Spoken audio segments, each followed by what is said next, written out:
Hi, I'm Brian McDonald with O'Reilly Media. I'm here with Kyle Simpson, a web evangelist and author of the You Don't Know JS book series. So Kyle, thanks for coming. So what don't I know about JS? Well, I think the thing about JavaScript, it's kind of its best part and its worst part, is that JavaScript is so accessible to the beginner programmer or to the programmer that doesn't really know exactly what kind of program they're going to write. They just need to experiment. This has led to the fantastic explosion of JavaScript, and everybody seems to know how to write code here and there, and that's great. But unfortunately, unlike other languages that really require you to fully understand the depths of the language, the bad part is that JavaScript is so accessible that people can program in it for years and never really understand exactly what it's doing. Right. And so I've seen in my own career, I've seen in the careers of my coworkers over my many jobs, that developers tend to figure out something that works and not really analyze why it works or understand fully why it works. But they kind of use that as it's a house of cards that you build up, and this looks great now, but don't touch it. Nobody breathe on it because we don't want it to fall. So my goal with this book series is to come in and say, let's examine in extreme detail exactly how the language is working with all of these core mechanics. Rather than focusing on every kind of acronym and hot framework of the week, let's go back to the basics and what I call the advanced basics. Let's go really deep with these things and say, how does scope really work? And in that first title, we talk about the compiler. Right. And most people are not comfortable talking at that level, but I try to go back and say, let's really examine the intricate details and make sure when you come away that you have a confidence to say, I do know how JavaScript works now. So if I'm a novice programmer, or even a programmer who's never looked all that deeply, what's the benefit to me of knowing about the compiler? How does this help me in my job? Yeah, so the common thing that happens, and I will pick on Stack Overflow just because it's the thing that everybody uses as an example, but the common thing that occurs is that somebody has been writing code for a while and it's been working, and then somebody throws a wrinkle into the mix. There's some new technology, or, integration or some new functionality that doesn't quite work. And when you throw a wrinkle into the mix and now it breaks, if you don't understand why it was working before, you have almost no hope of fixing why it's now broken, at least fixing it correctly. So what most people do is they turn to an IRC chat or a Twitter, or a lot of people just turn to a quick search on Google, or they find a Stack Overflow post. And I have found, unfortunately, many, many times that someone will ask a basic, simple question about JavaScript on something like Stack Overflow. And you see that somebody gives an answer, and when you think critically about the answer they give, it's totally incorrect. But there's thousands of upvotes and the little green check mark because everybody else comes to the table with the same misconceptions, and it sounds plausible, so this must be the correct one. And it leads people to coming oftentimes to the wrong conclusion, but sometimes you can accidentally get the right result for totally the wrong reason.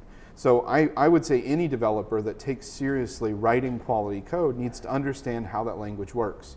And JavaScript on its surface is so nice and easy and approachable that it's kind of unassuming, and it doesn't feel like it takes that much effort to really learn. But when you get down to it, there's a lot more under the cover.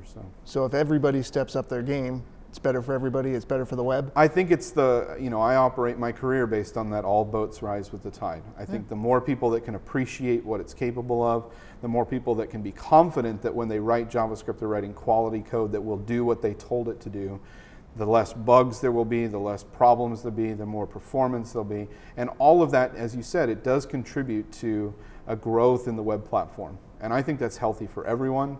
It's certainly healthy for me because it gives me more opportunities to write and teach and all of those things. So how do you feel about the proliferation of frameworks and libraries that we're hearing a lot about these days? I mean, your books focus mostly on the code itself. On the core code, yeah.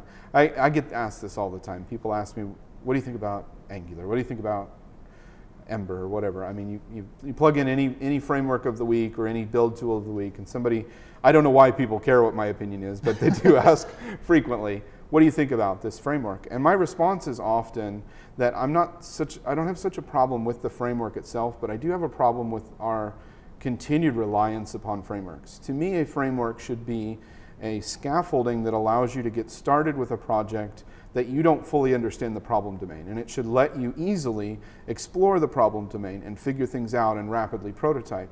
But by the point that you've decided that you now call this code mature and production ready, you shouldn't be relying upon a framework anymore. And in fact, what I would say is your framework should be your site.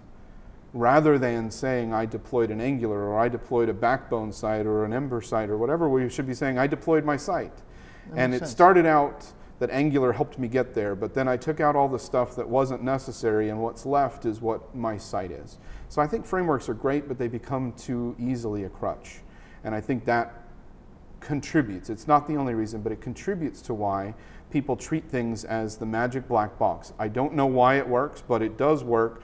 Don't touch it and don't worry about it.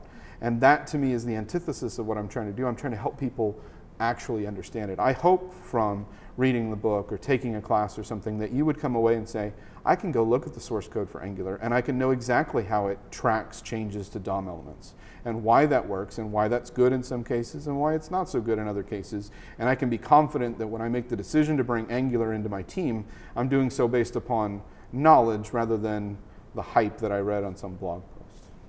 That sounds good. So it sounds like you're really being an evangelist for the language itself and wanting developers to treat it as more of a first-class language.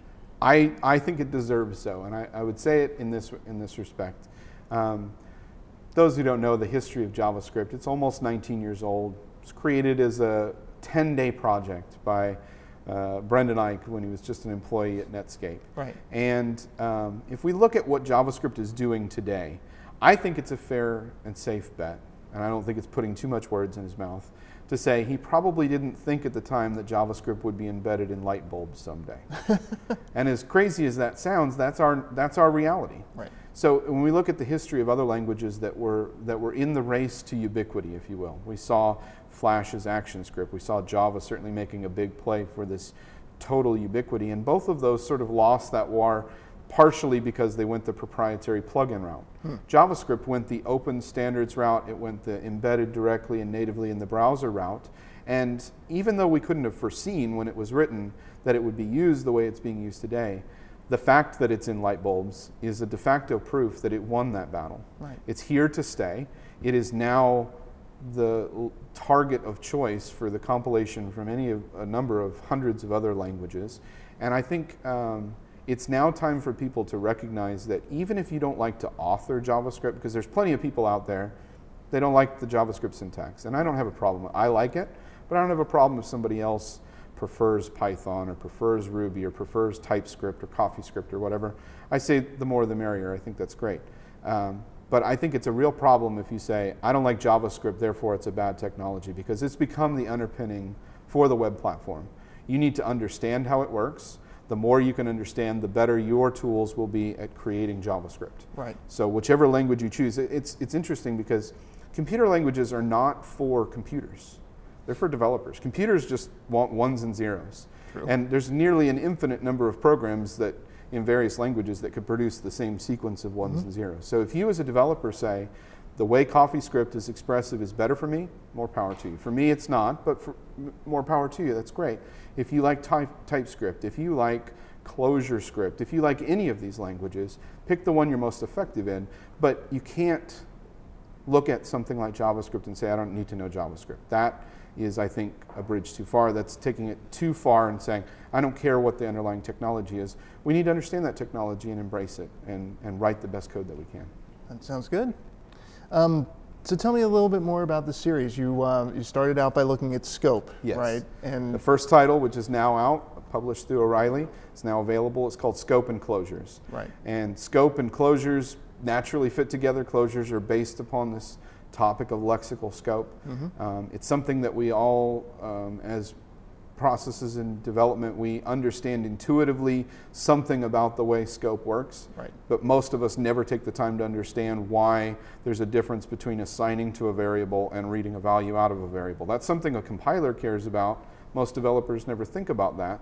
And there is actually different behavior depending on the use cases. So I try to go into those things without getting too deep and losing people. I try to go into the reasons why those two scenarios are different and what that means to our code, so that you can walk away from that saying, okay, I get it. And then closure is this almost mythical level of enlightenment that people feel like they need to get to, almost like, you know, Neo needs to be shown the Matrix or something like that. And if you actually understand all the implications of lexical scope, closures are a natural extension. It's when I teach it, I tell people, you know, fair warning, it's kind of anticlimactic, because it seems mystical and magical, but then you'll realize, well, it's already there. It's already something I'm using. I just didn't have a name. I didn't have a way to recognize it. So that's the style of teaching. Scope and Closures is the first title.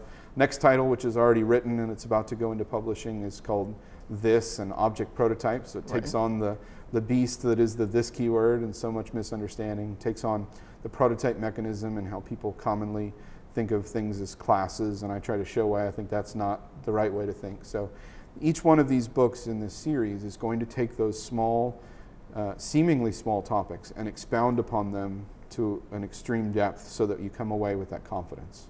And we've got probably 4 or 5 titles lined up in the series, so I'm excited to really explore it in depth. And I'm looking forward to reading them. You have been one of my favorite fans so far, though. That's great. I appreciate that. Well, thanks very much for your time today, Kyle. I appreciate it. Thank you very much. Appreciate being here.